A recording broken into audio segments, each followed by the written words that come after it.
é o primeiro episódio do Talk to Girls, novo podcast da cidade, do projeto científico em Salitre, Ceará.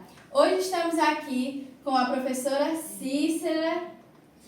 Oi, minha gente, sou Cícera Lima de Araújo, eu sou formada em Filosofia, licenciatura pela UFCA, Universidade Federal do Cariri. Atualmente eu sou aluna de mestrado também e professora na Escola de Ensino Médio aqui na cidade de Salitre, Ceará, José Valdemar de Alcântara e Silva. Fico agradecida pelo convite para conversar sobre um tema tão importante, tão esquecido, tão colocado à margem como essa questão da equidade de gênero.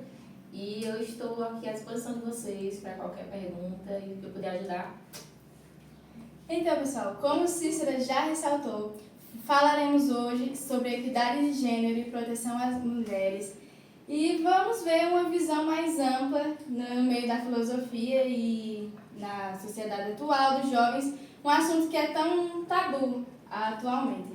Então, a primeira pergunta que eu queria fazer é como a filosofia ela pode ajudar os jovens a entenderem as questões de gênero?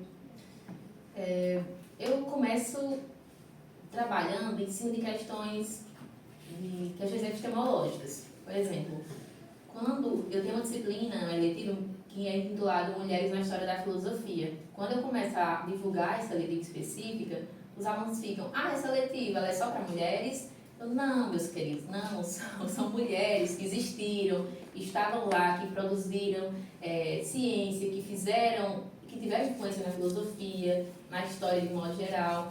E aí eu gosto de salientar sempre que por mais que nos livros didáticos a gente mal veja essas mulheres que fizeram de fato história, atuaram ali direto ou indiretamente para os acontecimentos que a gente tem o privilégio de acompanhar hoje, eu costumo sempre começar falando sobre algumas mulheres que foram de fato históricas e que sem elas não estariam onde estamos hoje, né? Quando eu escuto, por exemplo, uma menina falando, eu não quero votar, eu acho política uma bobagem. Eu sempre começo falando sobre a história da revolucionária francesa, Olympe de Gaules. Olympe de Gaules, ali no cerca de 1789, né, após a Revolução Francesa, ela foi uma revolucionária que simplesmente fez uma carta em represália, de certa forma, a Carta dos Direitos Humanos que tinha sido elaborada então. Essa carta que havia sido elaborada, ela era denominada Direitos do Homem e do Cidadão, deixando toda e qualquer possibilidade da mulher ser considerada no seu aspecto de dignidade ali, cidadão. A mulher é só mais uma coisa na sociedade. E aí, a Olympe de Gaules foi essa mulher que teve coragem suficiente de elaborar uma segunda carta, intitulada Direitos das Mulheres e da Cidadã, e fez o envio lá às autoridades da época. Eu costumo sempre iniciar a aula, quando eles começam a perguntar o que as mulheres tiveram tão importante para serem reconhecidas.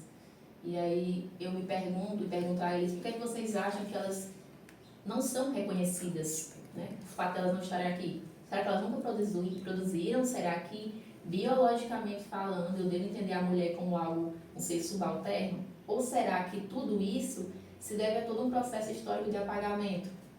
Aí eu começo falando sobre a Olympe de Gaules, e aí eu pergunto aos meus alunos e alunas o que eles acham que aconteceu quando a Olympe de Gaules elaborou aquela carta, uma carta que tinha como fim não retirar os homens lá da Carta dos Direitos Humanos, mas incluir as mulheres, mostrar que elas também deveriam ser levadas em consideração e serem ouvidas.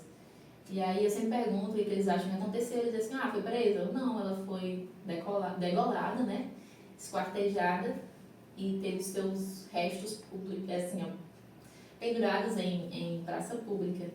E aí eu sempre pergunto qual a mensagem por trás disso aos meus alunos. E eles ficam em choque porque hoje a gente tem a possibilidade de dizer, eu não quero votar. É a mesma coisa sempre, a mesma besteira sempre.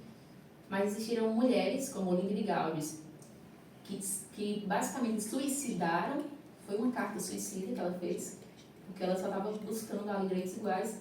E no fim ela teve como resposta, naquela época, uma morte tão trágica e drástica, né? E aí o que me motiva a trabalhar essas questões, a querer saber que as mulheres de fato elas precisam continuar lutando pelos seus direitos, é saber que depois de terem visto Olympe de Gouges esquartejada, tendo parte do seu corpo ali pendurados, existiram mulheres corajosas o suficiente para darem continuidade a essas reivindicações, cujo objetivo era só serem vistas com dignidade.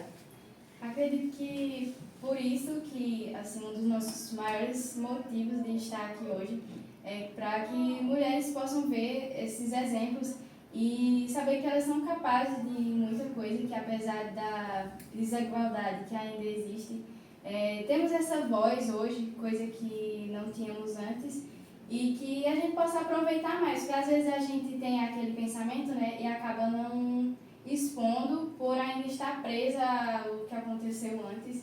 E vemos, como você ressaltou, que algumas pessoas, algumas mulheres desprezam, né, esse direito de votar, né, que a gente conquistou. E acredito que seja por questão assim, de respeito e, sabe, respeitar a história e honrar tudo que aconteceu. Temos que conscientizar mais sobre como a gente pode entrar nesse meio, como a gente pode se ressaltar esse fim e ter mais mulheres como você, como muitas outras, que inspiram, que compartilham dessa história para os jovens em si, que são a faixa etária mais difícil assim, de pegar, não é? Certamente. Se ele fazer capturar numa sala de aula alunos que estejam dispostos a ouvir que mulheres produziram, quando os livros didáticos não mostram isso. No livro didático, eu tenho experiência própria, eu estava trabalhando sobre iluminismo e criação da Declaração de Direitos Humanos. E aí, nesse livro específico, o capítulo falava apenas sobre esta carta, intitulada Direitos do Homem e do Cidadão. Em nenhum momento citou a carta Direitos da Mulher e da Cidadã, que foi elaborada logo após essa primeira, em represália. E aí eles pulam, eles apagam como se nunca tivesse existido. Meus alunos não saberiam se eu não tivesse levado, além desse livro didático, a história que foi que sucedeu entre a criação da Carta Direitos do Homem e do Cidadão e a Declaração dos Direitos Humanos que nós conhecemos hoje. Ela não surgiu à toa. O grande problema da humanidade e da sociedade de modo geral é pensar, existir nessa época e pensar que tudo que você recebe, tudo que você tem direito, sempre esteve ali.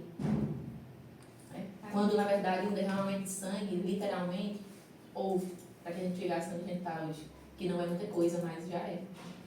Por isso que a gente costuma dizer que conhecimento nunca é demais, né? Porque eu falo por experiência, eu não sabia de todo esse contexto, sabia de algumas coisas à parte.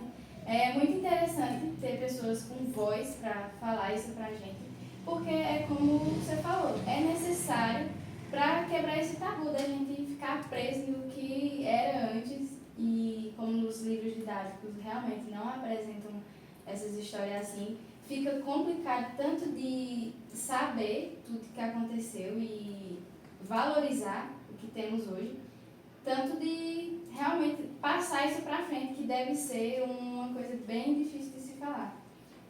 Bom, para a gente não se estender muito, eu vou fazer aqui a próxima pergunta, que é assim: quais são os principais desafios que você observa na formação de uma consciência crítica sobre equidade de gênero, entre os adolescentes?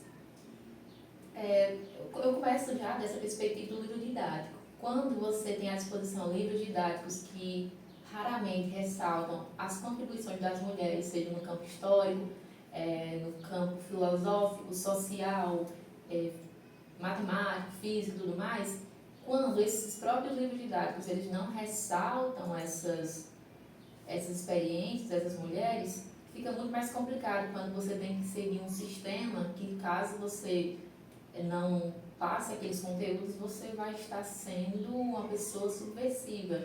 O fato de que eu esteja na escola e que eu vejo um conteúdo como esse, de direitos humanos, e eu traga uma abordagem que não se limita ao livro didático, me faz uma pessoa subversiva.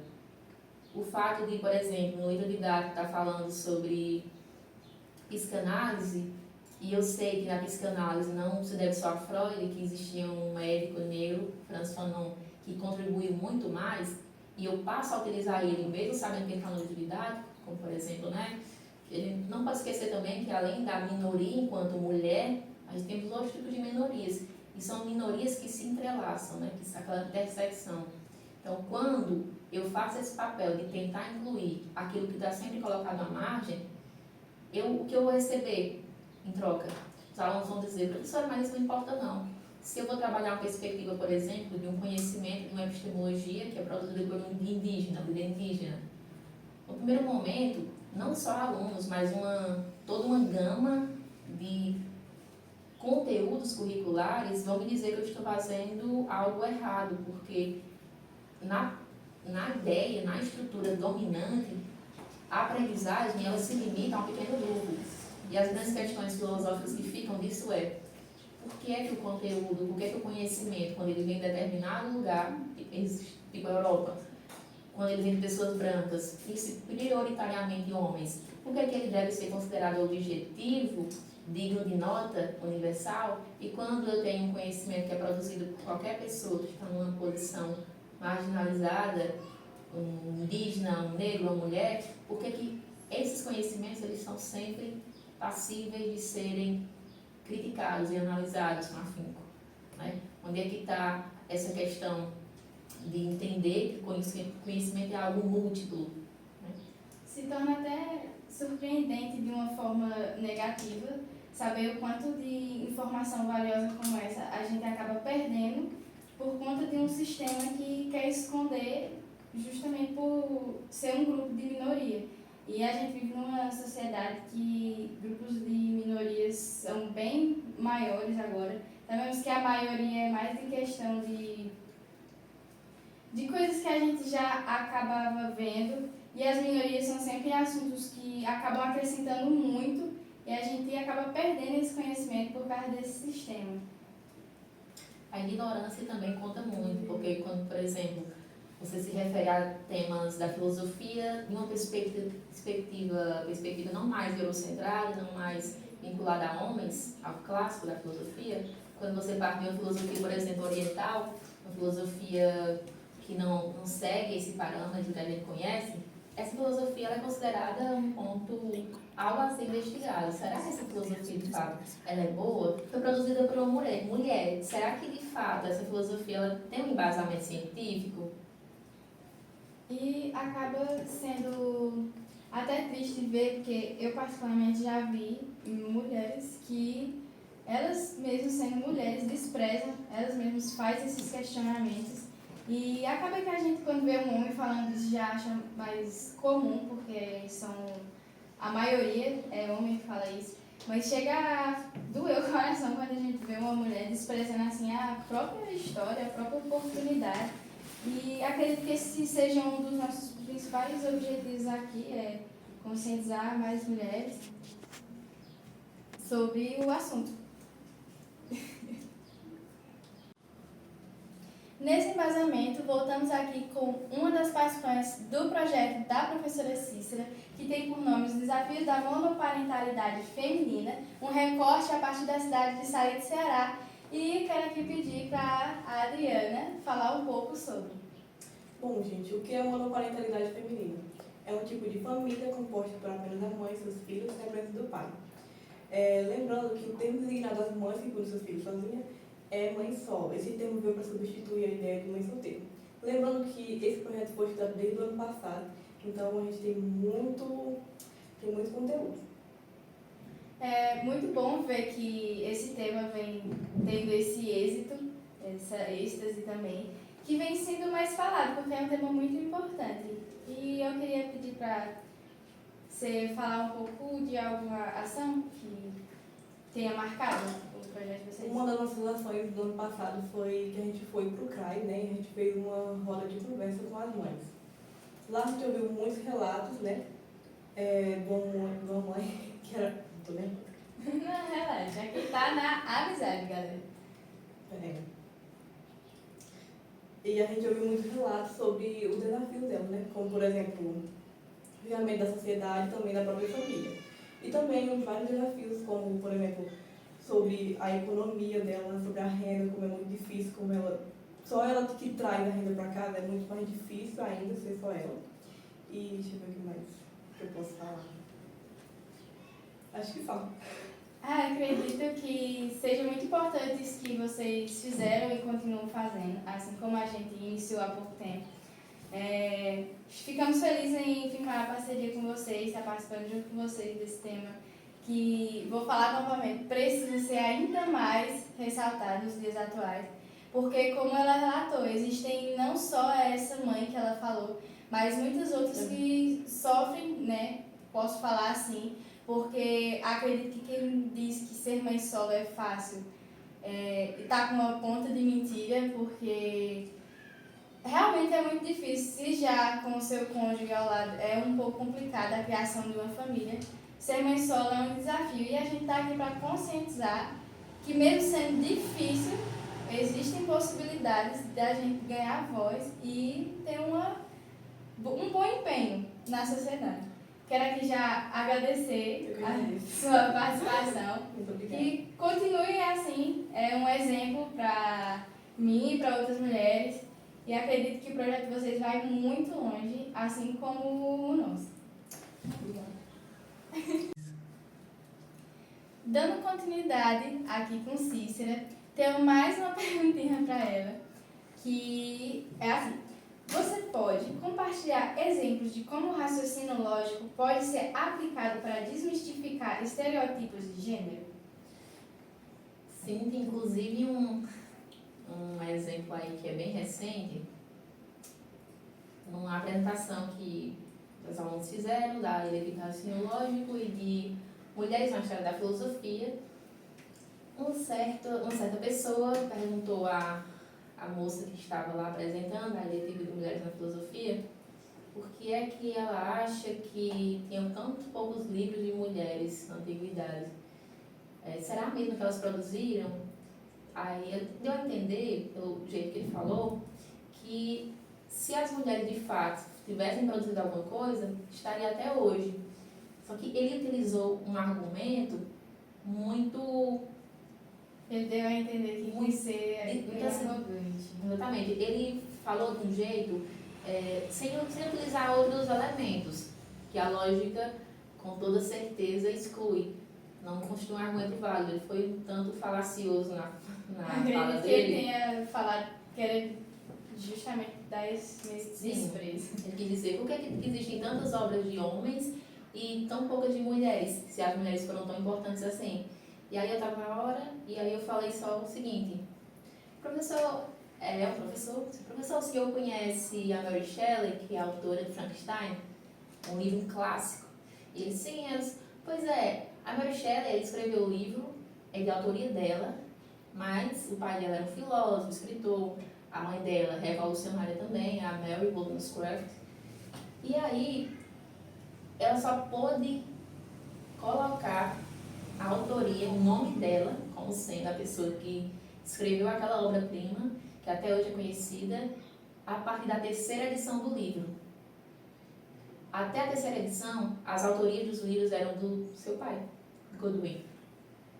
E imagina como é, se para Mary Shelley, que tinha todo tipo de influência naquela época, tinha pais que eram, de certa forma, revolucionários, anarquistas, filósofos, escritores, se mesmo num contexto assim, ela precisou negar sua própria autoria para ter um livro aceito, ou pelo menos lido, imagine aí se isso não responde à sua pergunta de pensar que se as mulheres tiveram realmente alguma coisa a fazer de luxo na sociedade, então elas deveriam ter mais escritos. Como é que isso ia acontecer se em algum momento da vida as mulheres nem poderiam fazer uso dos mesmos livros que os homens faziam? O Rousseau, o filósofo Rousseau, ele dizia assim, ele defendia assim, as mulheres devem estudar sim, mas elas devem estudar disciplinas diferentes dos homens, porque as disciplinas que elas devem estudar são aquelas que vão contemplar e aperfeiçoar os seus papéis de mulheres em casa. Então, isso responde muita coisa. Como é que eu, quanto educadora, vou cobrar que as mulheres tenham o mesmo número de escrito que os homens tiveram, se até pouco tempo atrás, tudo que elas produziam era preciso utilizar a autoria de um homem. Algumas delas, elas faziam o seguinte, elas pegavam só a primeira letra do nome e o sobrenome, para pelo menos as editoras lerem. Né? Porque quando iam de cara nessa perspectiva, olha, eu tenho escrito e eu queria muito que vocês lessem, é mulher, já era automaticamente reprovada. Não vai. A Emily Dickinson, que é uma poeta, poetisa estadunidense, acredito, ela foi uma das que fez isso. Ela produzia poemas incríveis, inclusive esses poemas eles eram publicados nos jornais na época. E aí, para que eles fossem aceitos, ela precisou colocar como autoria ao Austin Dickinson, que era irmão dela. E aí tem uma cena bem triste da série, que é baseada, né, na história dela real, que aí o pai dela começa a ler o poema, acha interessante, e todos começam parabenizando o irmão dela. E o irmão dela toma a situação como se ele realmente tivesse produzido alguma coisa e ela sai muito mal. Então, quando eu escuto alguém dizendo como é que as mulheres são realmente tão importantes, são tão cientistas, tão produtoras inteligentes, se elas produziram muito mais que os homens, muito menos que os homens ao longo da história. É uma questão de lógica, quando você tem um pingo de senso, estudar a história, claro, e entender que se até certo ponto as mulheres eram negadas até de estudar, imagine aí Publicar. E quando publicava ainda tinham que esconder a autoria, né? Ou usavam um pseudônimo, ou usavam o nome do pai ou do marido. E o pior, essa Mary Shelley até hoje, mesmo com a assinatura dela, autores, historiadores ousam dizer que, na verdade, quem escreveu foi o marido dela. E o pai ajudou, como se ela não tivesse criatividade nenhuma. Acredito que agora muita gente esteja se perguntando, tipo, mas isso faz tempo. Hoje as coisas melhorou, as mulheres já têm voz até demais, que eu já ouvi algumas pessoas falar dessa forma, que as mulheres buscam demais visibilidade, mais direitos, sendo que realmente as coisas melhoraram bastante, só que não ao ponto de chegar ao fim dessa luta por um reconhecimento. Vou falar assim, nem direito, vou falar reconhecimento, que deveria ser o mínimo. Como você recitou essa história de livro, eu me recordei de uma amiga minha, que ela é maior de idade, e ela me relatou que estava fazendo um livro. E ela falou que lá onde ela mora, eu acho que... eu não me recordo muito bem onde é, mas ela me relatou que tem uma editora, só que a editora não aceita que o livro seja de autoria de uma mulher. E eu fiquei assim, mas como assim? Aí ela disse que estava pensando em desistir nesse lance de publicar o livro. Eu dei até uma olhada no livro dela, um livro de romance dramático. E um livro com um enredo, um contexto muito bom. Ela colocou referências muito boas no livro. E eu fiquei assim, pensando nisso por muito tempo, isso faz bastante tempo já, que por mais que as coisas tenham melhorado, ainda existe isso que aconteceu com essa escritora filósofa que você comentou. É realmente outro motivo para a gente continuar nessa busca de equidade, como a gente havia falado. Sim, e dentro da filosofia mesmo, para pensar, resolvi abrir essa disciplina de Mulheres na História da Filosofia, porque nos escritos de Platão, que é um dos filósofos antigos mais conhecidos, em um dos seus diálogos denominado Banquete, quando Sócrates começa a falar, ele fala sobre sua professora Diotima de Mantineia, que era uma sacerdotisa. E aí, basicamente, na conversa, ele vai dizer que toda a influência que ele teve sobre a concepção de Eros, né, de amor, que ele tinha, sobre essa noção de que existe um espaço ali que está entre o mortal e o Deus, que seria aquele que não tem nem é todo o saber, porque se você se considera sábio, você acha que detém todo o conhecimento, mas também não é um ignorante, não é um completo humano, uma espécie de semideus. E aí ele vai dizer que toda essa filosofia, que basicamente é o cerne da questão filosófica socrática, ele herdou da sacerdotisa Diotima. E a grande questão todo disso é que Sócrates não deixou nada por escrito. Tudo que nós conhecemos sobre Sócrates foram livros escritos sobre ele, principalmente por Platão. Mas a outra questão que surge é, Quando nós paramos para falar sobre Diotima, e como Diotima foi professora de Sócrates, muitos historiadores colocam Diotima como se fizesse parte da imaginação de Platão. Mas ninguém nunca coloca Sócrates como sendo parte da imaginação de Platão. E os mesmos argumentos eles utilizam para Diotima. Diotima, quando chamada por escrito, talvez ela tenha sido só imaginação de Sócrates. Sócrates não deixou nada por escrito. E ainda assim, eu posso dizer que ele foi só imaginação de Platão, ou de todos os outros que eles estudaram, que falaram sobre ele. Daí você consegue perceber esses pequenos detalhes, porque é que a história, de modo geral, questiona a existência de uma mulher, que não tem nenhum documento ali comprovando que ela existiu, ao mesmo passo que um homem, filósofo, com todas as características que ela tem em relação à publicação, que não publicou nada, que fazia uma filosofia baseada no diálogo, na dialética, parte do mesmo princípio, porque que ele é considerado o cerne da filosofia, o grande divisor de água da filosofia, e a sua professora não. Isso é usar a lógica, né? Pensar assim, olha, não faz sentido lógico, se quando eu coloco essas premissas e chega a uma conclusão, quando eu faço uma inferência válida aqui, não faz sentido nenhum, cai por terra, é um tipo de argumentação que cai por terra.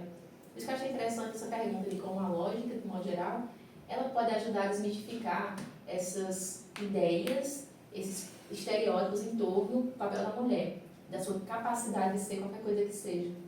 Se usar bem a lógica, você pensa, a democracia existe desde 500 a.C. Democracia é o quê? Governo do povo. Quem era considerado o povo naquela época? Cidadãos livres, brancos, acima de 21 anos de idade, que tivessem que prestar serviço militar. Todo o restante era escória da Grécia.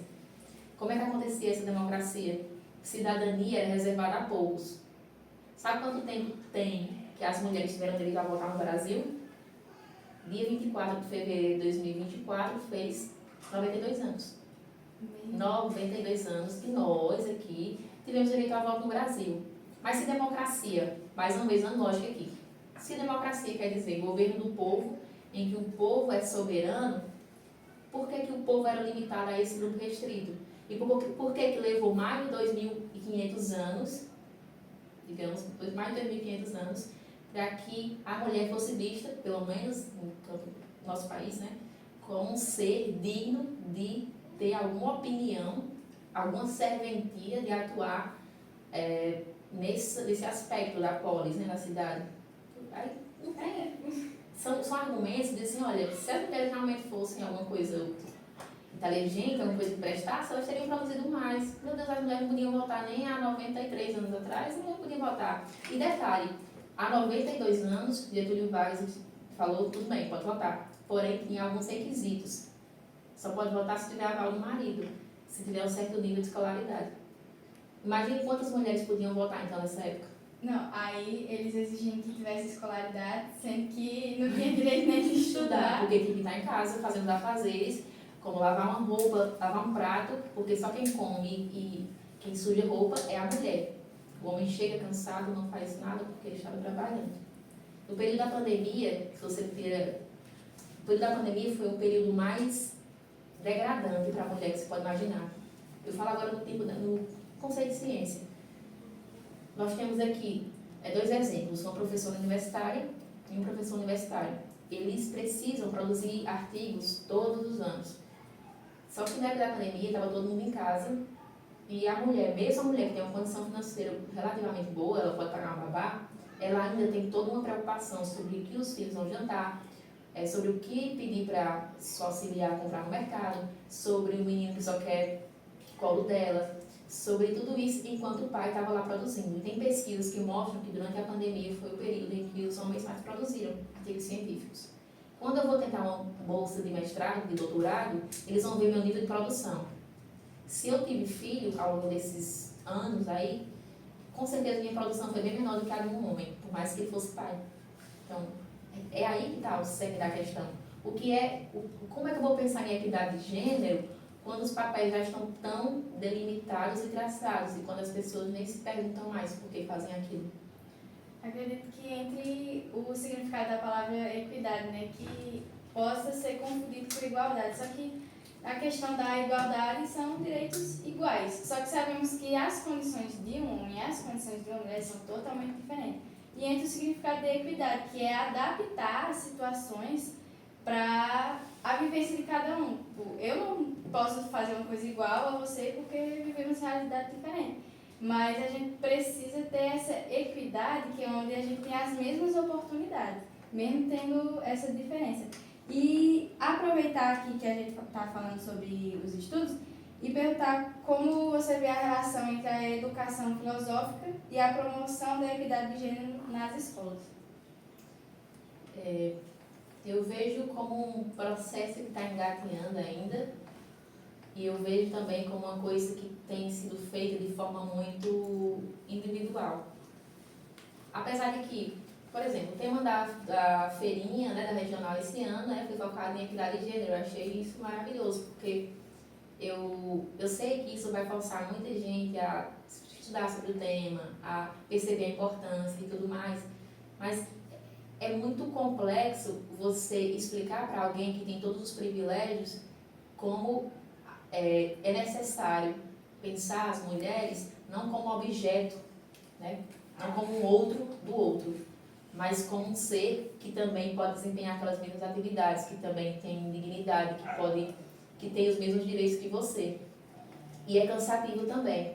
Como é que eu vou explicar para ti, que tem todos os privilégios do mundo, que não é igualdade quando, por exemplo, um contrato, eles vão me contratar, eu tenho um filho pequeno, de 3 anos, e aí tenho o Daniel, que, por exemplo, né, tem o Daniel, minha mesma idade, e a gente faz um processo seletivo para um concurso de universidade, por exemplo. E eles vão olhar a prova de títulos. Quem vai entrar, por mais que tenha nota de ensino maior, quem vai entrar possivelmente é Daniel, porque ele produziu mais artigos que eu. Isso é igualdade. Por quê? Isso é igualdade. Vocês têm as mesmas oportunidades. Quem vai passar é Daniel. Porém, quando eu falo de equidade, eu vou referir o seguinte. Equidade teria de avaliar alguns aspectos. Peraí, nos últimos 3 anos, como é que eu poderia produzir igual ao Daniel se eu tive 3 anos cuidando de filho, se eu não tenho, se eu trabalho, se eu tenho uma tripla jornada? Será que é igualdade eles dizerem que eu posso concorrer de igual para igual com o Daniel, sendo que Daniel nem precisou trabalhar porque tem pais que sustentam ele, sendo que ele se dedicou os 3 anos só a produzir, só a estudar, e eu tive que trabalhar, cuidar de menino e ainda estudar. Equidade seria pensar um projeto que pelo menos me desse um pouco mais de tempo na hora de contar com o número de produção de currículo, de artigos. Por exemplo, são 3 anos para Daniel, mas como eu tive 3 anos interrompidos, entre aspas, que colocasse pelo menos mais 2 anos. Isso é equidade, né? A igualdade, muitas vezes, o que ela faz, ela é segregar ainda mais. E segregação passa longe do que a gente pensa por equidade de gênero. E por isso que às vezes a gente vê muitas universidades, coisas assim, cobrando tal quantidade de produção em um certo tempo, e eles acabam cobrando a mesma quantidade para uma pessoa que, exemplo, passa o dia sem fazer nada, e cobra a mesma quantidade para a pessoa que tem essa tripla jornada, como você comentou. É uma questão que, assim, é você por você não vai, porque muitas das vezes a maioria sem ter rede de apoio, porque é muito complicado.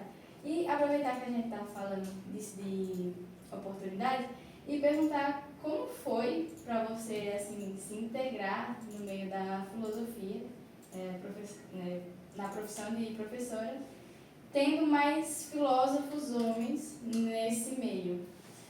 Excelente pergunta. Foi um processo árduo, porque, como é de se esperar, eu entrei na filosofia em 2017. A primeira disciplina que a gente viu foi lógica, o meu, que tinha que saber também. Mas o que a gente via nas todas as grades curriculares, e começando pelo número de professoras mulheres, reduzidíssimo, 3 máximo. Todos homens, maioria brancos, somente um professor negro. E a gente, quando você percebe a dimensão de todas essas como é que eu posso falar? Esses grupos minoritários, minoritários, você começa a observar as coisas assim, os papéis que são da cada pessoa, cada grupo, né? E começar a entender como é que as desigualdades elas acontecem e elas são fomentadas.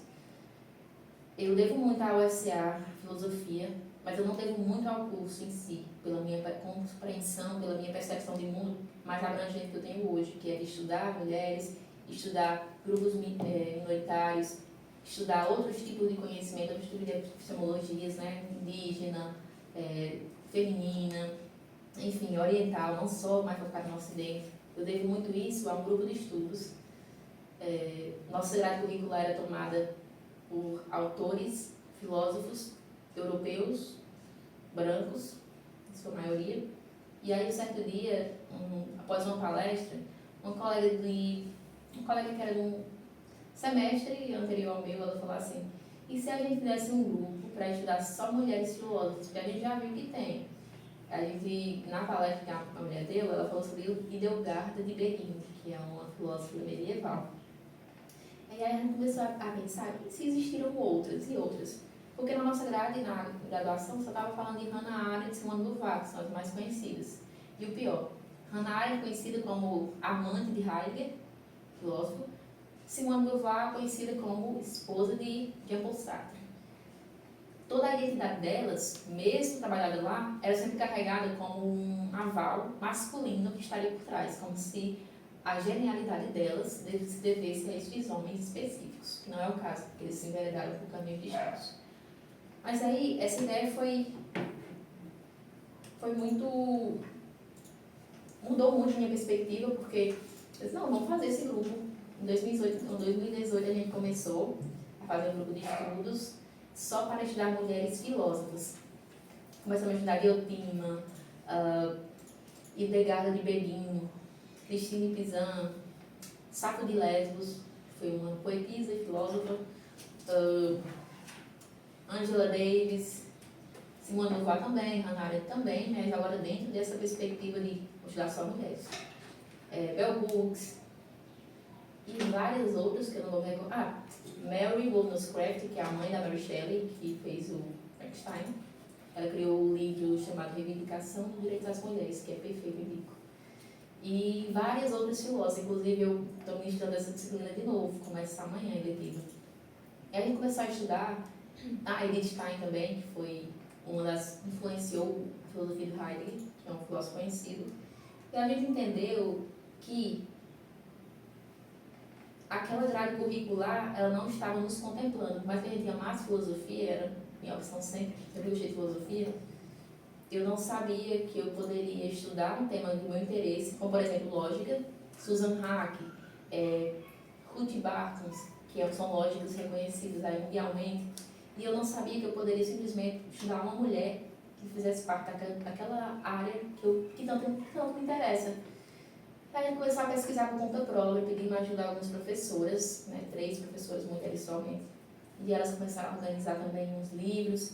Aí a gente começou a falar com outros professores de outras universidades, como a PUC, Rio, a UFRJ, e conseguimos encontrar alguns artigos também. Começamos a estudar por conta própria. E isso abriu minha mente de uma forma que eu nunca mais consegui pensar em reverter ela para o tamanho original. Porque um dos primeiros textos que eu li que me abriu muito a mente é de uma autora, filósofa viva, o nome dela é Grada Quilomba. O nome do livro é Memórias da Plantação, episódio de racismo cotidiano. E esse livro ela vai fazer uma exposição psicológica do racismo que ela sofria no dia a dia. E eu fiquei impressionada porque ela faz isso de forma muito brilhante. E eu aprendi tanto com ela, ela fala da experiência que passou na aula da faculdade, escreveu um artigo, era para eles escolherem uma problematização para completar ali o referencial teórico-filosófico. E aí ela escreveu sobre problematizando o processo do racismo sutil e institucionalizado. Quando ela entregou o trabalho, o professor falou para ela que ela não poderia fazer isso, porque o tema a qual ela estava se debruçando para trabalhar era muito subjetivo, era muito pessoal. E na universidade a gente não se trabalhava com temas subjetivos, apenas temas neutros, temas objetivos. E aí, o que mais me influenciou na vida inteira foi, assim, depois desse grupo, depois desse livro, foi pensar o seguinte, ela traz algumas reflexões. será que existe algum conhecimento neutro? Por que meu conhecimento ele é considerado subjetivo e à margem e pode ser deixado de lado? E o conhecimento de um cara branco, europeu, é feito, é produzido e ele é jogado ali como se fosse algo universal e impassível de ser criticado, como se fosse uma verdade dogmática. Ela traz essas questões e pensa o seguinte: por que todo conhecimento que é produzido fora do escopo europeu e antropo, enfim, e fora do escopo europeu, da cor branca e do gênero masculino, por que todo conhecimento que é produzido fora dessa bolha, ele é considerado subjetivo, ao passo que aqui é objetivo, aqui todo mundo tem que saber porque é um conhecimento de fato verdadeiro. O que é que faz o conhecimento ser neutro? Como é que algo é neutro se ele sempre parte de um lugar? Como é que o conhecimento é neutro se quem produziu está numa classe específica, a maior possível, tem uma cor específica, tem um gênero específico e esse ser, ele está mandando e desmandando no que é o conhecimento. Né? Ou seja, o conhecimento se tornou uma bolha em que só acreditam que o conhecimento só pode sair dessa... Conhecimento verdadeiro, objetivo, somente de quem produz, quem está lá em cima. E muitas das vezes, na maioria, o conhecimento assim, que realmente agrega, não, obviamente... Sem deixar de lado, né? Sem deixar de lado, porque realmente são importantes, só que não são os mais importantes. É para ser tudo igual. Dá para englobar, né? Dá para abrir essa bolinha, colocar os outros dentro, porque acredito que cada pessoa tem a capacidade de alcançar um nível de conhecimento. Com base na sua história, vem mais de si mesmo, sabe? Você não esperar oportunidades, mas você criar suas oportunidades. Você buscar o conhecimento, você buscar entender melhor, você realmente se encontrar onde você quer se encaixar para você poder chegar em algum lugar. Porque, como não foi fácil para você entrar no ramo da filosofia, não vai ser fácil para outras mulheres entrar em qualquer outra profissão que não seja as... previamente determinada, né? Isso, que não seja essas profissões que já são comuns para as mulheres, mas como uma mulher que quer ser policial. Sabemos que as chances ali diminuem bastante, mas com base no que a gente falou aqui hoje, é basicamente você acreditar na sua própria capacidade e ter pessoas ao lado, né? Às vezes a gente olha assim, fica com o ego grande, não, eu consigo sozinho. Mas muitas vezes uma pessoa, ela não consegue ter voz para muita coisa, aí junta as pessoas tudo, aí consegue uma voz maior. Não que sozinho a gente não consiga, mas é sempre bom ter aquelas pessoas, como você falou do grupo. Se não fosse o grupo, eu com certeza não teria a percepção que eu tenho hoje. E eu devo muito, não a graduação em si, mas a essa coisa de furar as bolhas e tentar me enveredar por outros caminhos. E isso é importante, é isso que faz a mudança. A gente não pode esperar que alguém faça pela gente, né? É aquela história. Se não contam histórias sobre a gente deve contar essa história, a gente deve criar. Verdade. Pra gente finalizar, eu queria pedir algum conselho, se você tivesse um conselho para dar para as mulheres hoje, para elas seguirem no ramo, para aquelas que estão querendo desistir ou para aquelas que estão pensando em prosseguir em alguma área da vida, algum conselho que você daria? Em qualquer área específica. Em qualquer área. O conselho que eu dou é que é uma falácia dizer que as mulheres têm capacidades menores que as dos homens, seja cognitivamente falando, seja, sei lá, corporeamente falando. E que a única pessoa que pode decidir isso é você. Como diria Jean-Paul Sartre, ele fala assim, que eu acho que leva para a vida, ele fala assim: não importa o que as pessoas fizeram com você ou disseram de você, importa o que você fez daquilo que elas disseram ou fizeram de você. Então, se tu chega para mim e diz que eu sou uma pessoa despreparada na minha área de filosofia, eu sei que é mentira, porque é uma filosofia, eu estudo filosofia todo dia. Então, eu vou deixar que algo falado por alguém que nem me conhece vá me descrever? Eu não sou isso. Acho que o conselho que eu dou é que a gente tem que acreditar no que a gente é capaz. A gente é capaz de qualquer coisa. Qualquer coisa. Não existe um ser inferior. Nós não somos inferiores aos homens, biologicamente falando. Nosso cérebro não é menor que o dos homens. Não é isso. A questão é, se eu tenho aqui uma pessoa da mesma idade que eu, que está, sei lá, professora de universidade, enquanto eu estou uma professora de ensino médio, vamos só entender o contexto de cada um de nós dois. Essa pessoa ela teve o quê de privilégio na vida? O que eu precisei fazer, o que eu precisei renunciar para chegar até aqui?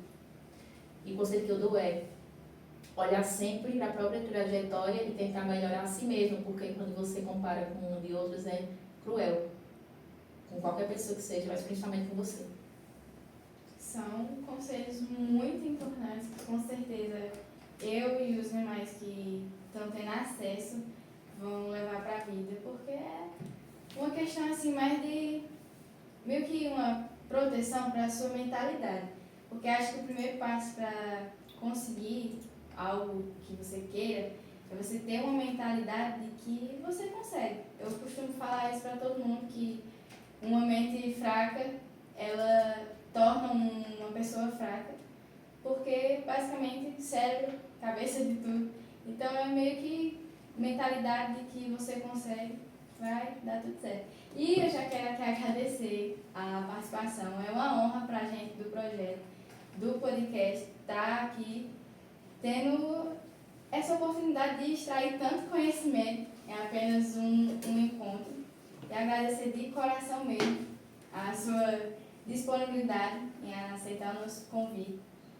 E que possamos se ver mais vezes, porque gostei muito da sua participação. A gente com certeza extraiu muito. E vou agradecer também as nossas apoiadoras, a secretária Geórgia e a vereadora Fátima, que também nos apoiaram nesse projeto. Ressaltar aqui também os orientadores, a coordenadora Soraya, o professor João Vitor e Tiago. E falar para vocês que eu espero que vocês tenham gostado desse episódio, que tenha extraído bastante conteúdo e que a gente não vai parar por aqui. Com certeza vamos estar entrevistando grandes mulheres, assim como a Cícera, para estar cada vez mais falando desse assunto tão maravilhoso que é equidade de gênero e proteção às mulheres. Até a próxima!